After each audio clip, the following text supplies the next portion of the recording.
one, we are going to practice some mark making techniques as well as lots of other things.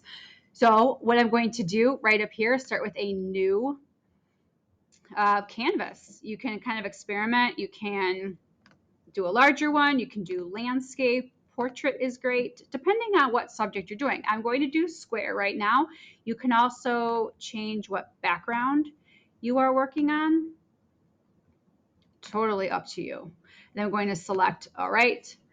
And what I'm going to do is I'm going to go right here to layers, and I'm going to add, let's see, well, let's start here. Why not? I'm going to double click, and instead of layer 1, because that's really confusing, you always want to name your layers. I'm going to start with a background, and I'm never going to mess with it. And then I am going to add a layer, double click, and then I'm going to actually name this the first technique. So I'm going to call this one stippling.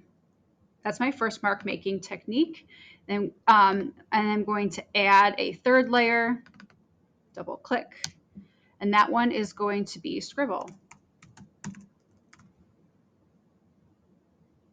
Rename, add a layer, double click it, and this one is going to be hatching and cross hatching. I'll just do them both. Why not? All right. So you are all set. I have 4 layers. You should too. In your project, you should have about 3 to 4 layers. That way you can move all of your colors and shapes all around however you want. Let's start with stippling.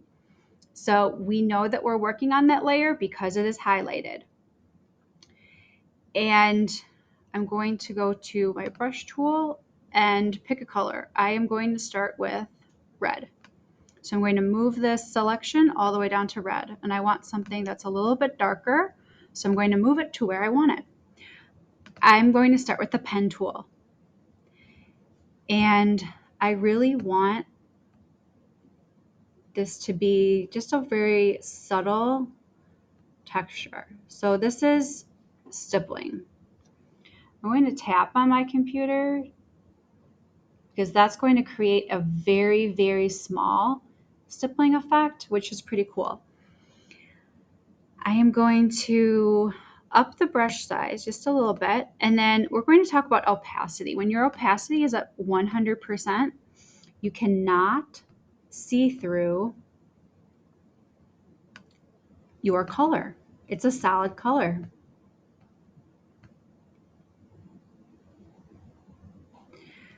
When you change your opacity and you move it lower to a lower number, it means you can kind of see through it. So I'm going to change my brush size for some variety, and then you can see the opacity change. It is not a solid color anymore. You can kind of see through it. I'm going to make this one just a little bit darker. And when you overlap it, it creates a really neat effect.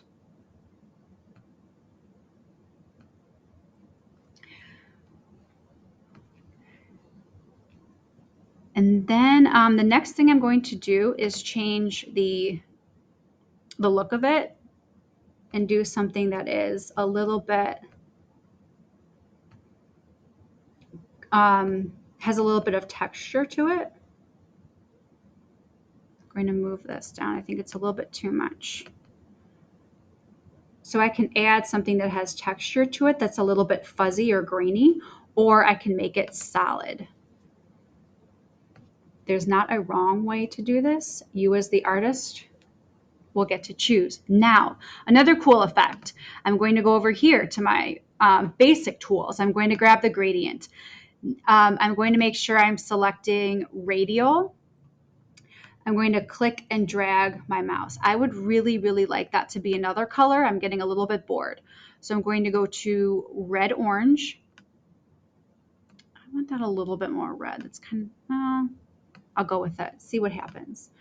And then I'm going to start to practice with my radial gradient stippling. So these are still like stippling dots, but it's a little bit different because it's a radial gradient, and I can change the opacity of that as well.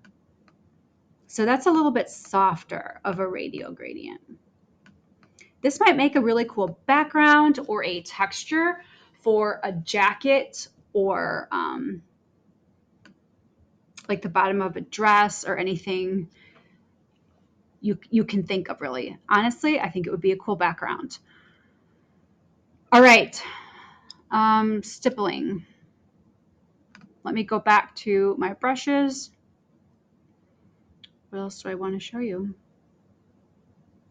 You can really do something cool with creating value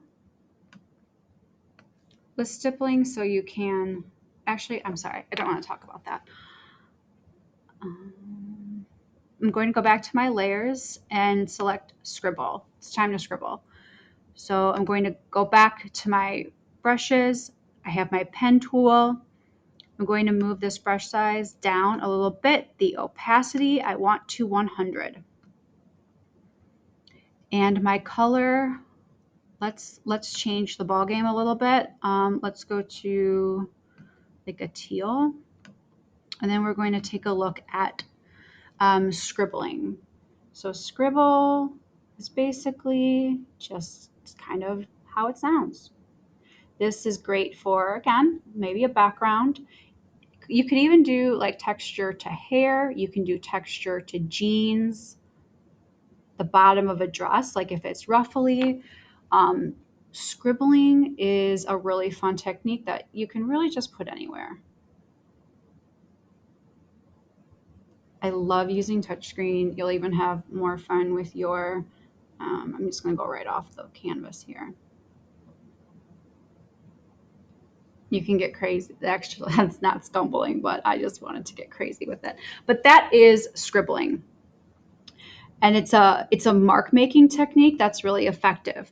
My stabilizer is on 1. If your stabilizer is up to 2 or 3, it will be too slow for scribble. And then I'm going to go back to my layers and do a little bit of an experiment. I am going to put the scribble underneath the stippling. So you can change the order